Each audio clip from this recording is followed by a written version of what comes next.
Georgina Grenon, bonjour. Merci d'avoir accepté notre invitation dans le cadre de ce colloque UFE 2023. Vous l'avez rappelé tout à l'heure dans votre intervention sur la table ronde, les Jeux de Paris 2024 sont placés sous le signe du responsable, au sens large du terme. Pouvez-vous nous rappeler quels sont les enjeux et l'ampleur du projet autour du responsable ? Vous savez, en 2024, on ne pouvait pas organiser des Jeux comme ils avaient été organisés auparavant. Il fallait faire différent, changer les modèles. Et c'est ça aussi qu'on cherche à montrer. Des Jeux qui sont plus utiles parce qu'ils apportent des bénéfices à la société, plus de sport, une meilleure santé, changement de regard sur les handicaps, et aussi plus responsables en matière de climat. On va réduire les émissions des 50% par rapport aux Jeux précédents. C'est les premiers Jeux alignés avec l'accord de Paris. De ça découle une série d'actions très importantes pour pouvoir laisser aussi un héritage responsable après les Jeux. Alors, qui dit excellence environnementale dit également excellence énergétique. Vous êtes actif, soit par les projets directement de 2024 ou par la prescription et les projets connexes sur différents axes, la mobilité, l'efficacité énergétique, l'énergie évidemment qui sera consommée. Pouvez-vous nous en dire un petit peu plus sur l'axe énergétique ? Écoutez, pour ces Jeux et ces ambitions climatiques, on a pris aussi des engagements très forts avec, en réalisant le premier Jeu à 100% énergie renouvelable. Mais pour qu'on puisse avoir de l'énergie renouvelable, il faut que nos sites ils soient raccordés au réseau. Or, aujourd'hui, la plupart des stades, ils opèrent en temps normaux, un jour de match ou un jour de concert, ils opèrent sous des groupes électrogènes.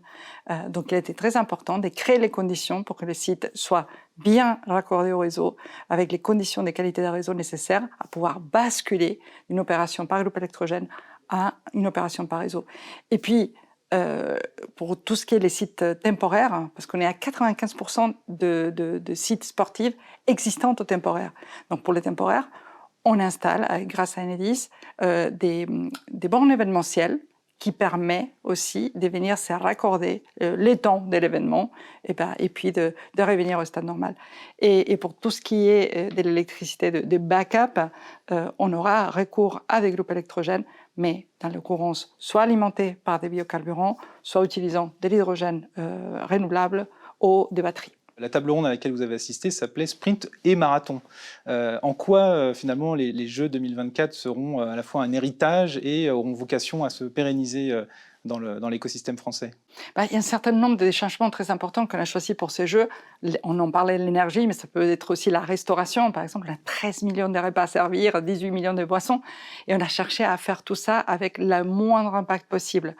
En particulier, par exemple, sur la restauration, on réduit de 50% le poids carbone d'un repas par rapport à un repas moyen français. Avec tous ces exemples, ce qu'on cherche à montrer, c'est que si un grand événement comme Paris 2024 peut le faire, il n'y a pas de raison que d'autres ne puissent pas le faire. Donc, on cherche à laisser un héritage en matière de méthodologie, des nouvelles technologies aussi qu'on va appliquer, des nouvelles solutions qu'on développe. D'ailleurs, on fait équipe avec l'ensemble de nos partenaires qui nous apportent ces solutions, mais aussi avec l'ensemble de nos parties prenantes, territoriales, etc., qui vont hériter justement de tous ces bénéfices. Georgina Grenon, merci beaucoup. Merci à vous.